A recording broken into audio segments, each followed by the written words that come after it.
Mimi nimetokea mkoani, sio kwamba ni mwenyeji hapa Dar. Nimetokea Dodoma. Na Dodoma nimeishi zaidi ya miaka 15, na sio kwamba ni mtu wa huko, lakini mimi ni mwenyeji wa Dodoma. Ila Dar nimekuja kupambania ndoto zangu na pia masuala ya kichuo. So nimekuja tu Dar kwa sababu ya kupambania ndoto zangu, sababu nimekuja kugundua kwamba ili uweze kufanikiwa lazima ujichanganye na wenzako. Kwa hiyo nimekuja kujichanganya na wenzangu, na mpaka sasa hivi nipo hapa. Nishapitia mengi nikiwa hapa Dar. Nyakati ngumu, kuna nyakati ngumu, nyakati za kujifariji, nyakati za yani kuna wakati mpaka unapitia wakati mgumu mpaka unasema hivi kama kufanikiwa ndo kupo hivi. Basi watakuwa watu wengi wamelala nje, maana shalala mpaka nje. Hebu tuadisie moyo, kwa sababu sawa ni Lazaro ni kipindi cha mapenzi, lakini pia ukiacha mapenzi kuna maisha mengine yanaendelea. Kati ya huo ugumu wa changamoto ambazo uliwahi kuzipitia ni zipi?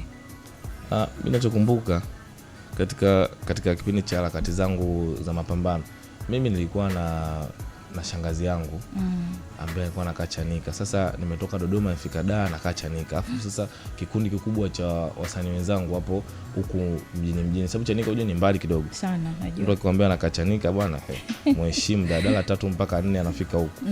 Bwana nilikuwa nikitoka Chanika nakuja mpaka huko. Sasa kuna wakati nilikuwa Saudi tena kwa shangazi yangu, mpaka shangazi yangu akanizoea.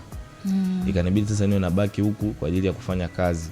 Kwa kuna wakati huku nikija huku, huyo mtu ambaye namtegemea sasa tufanye naye kazi naye kwao hawaruhusu kulala. Kuna mgeni. Sasa hivyo kuna wakati nikawa nakabidhiwa na jamaa. Kuna jamaa mmoja nilikabidhiwa ndo niwe benefit naye, ni kwamba huyu bwana huyu ndo utakuwa naye mpaka kesho ili tuweze tena kuendelea na kazi zingine. Maana mimi nilikuwa napambania kazi zangu. Kwa yule jamaa naye alikuwa maisha yake tena sio kwamba mazuri.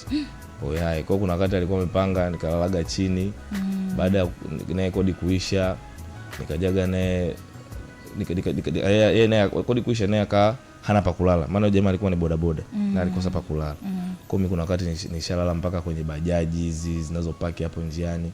Kuna wakati nikaenda bajaji ambazo zinapaki njiani unalala. Nilala mpaka kwenye bajaji yani bajaji zile ambazo zinakuwa zimeachwa zinalala kwa ajili ya kesho asubuhi watu waamke. Mimi nilala kwa sababu ili tu niweze kutimiza malengo yangu, kwa sababu nilikuwa content zangu kushuti leo natamani niendelee kushuti na kesho. Kwa unakuta naona bado nahitaji kupambana. Sasa nikishalala mpaka kwenye bajaji nikalala msikitini. Tena nakumbuka ilikuwa kipindi cha Ramadhani hivi.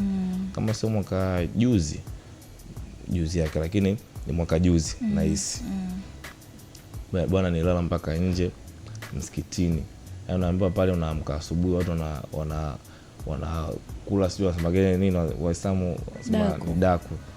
Tunaamshwa pale na mimi naamka. Yaani pale ile moment ilikuwa ni ngumu sana. Kuna wakati mpaka nilikuwa kuna wakati mpaka mimi nisheko kutaga hela hapo huku Mikocheni. Nikutaga 10,000 ndio ikanifanya niendelee tena kukaa, sababu mimi niko gasini hela. Kuna wakati ningibaki na nauli nasema hii ndo nauli sasa narudi. Bwana hapa imetosha, je nirudi sasa Chanika kwa shangazi yangu. Kuna siku ndo nilikuwa narudi nikakota 10,000. Sema je nibaki, kwa sababu unajua ukiwa una hela sehemu fulani, sehemu yoyote uweze ukasurvive. Yaani bila msaada wa mtu ambaye labda ni ndugu yako uweze ukasurvive. Na mimi marafiki zangu wengi sio kwamba ndo watu ambao wenye vipato, wote walikuwa content creators, sababu wote walikuwa wanajitafuta.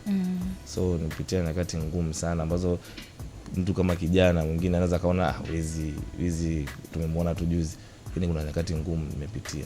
Sasa hivi vipi after hizo nyakati ngumu, kuna baraka kidogo ndani yake au kidogo ugumu bado unaendelea?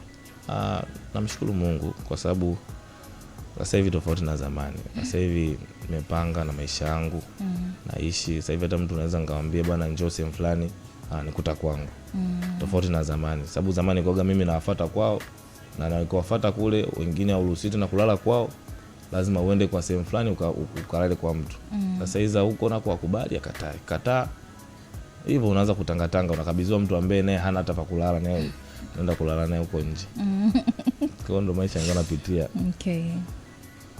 Maisha ya sasa hivi yanaendeleaje ukiwa ni mwanafunzi still, ndio? Mwanafunzi at the same time una create content, muda wa kujigawa kufanya masomo at the same time uwe kwenye mambo ya creations za content inakuwaje?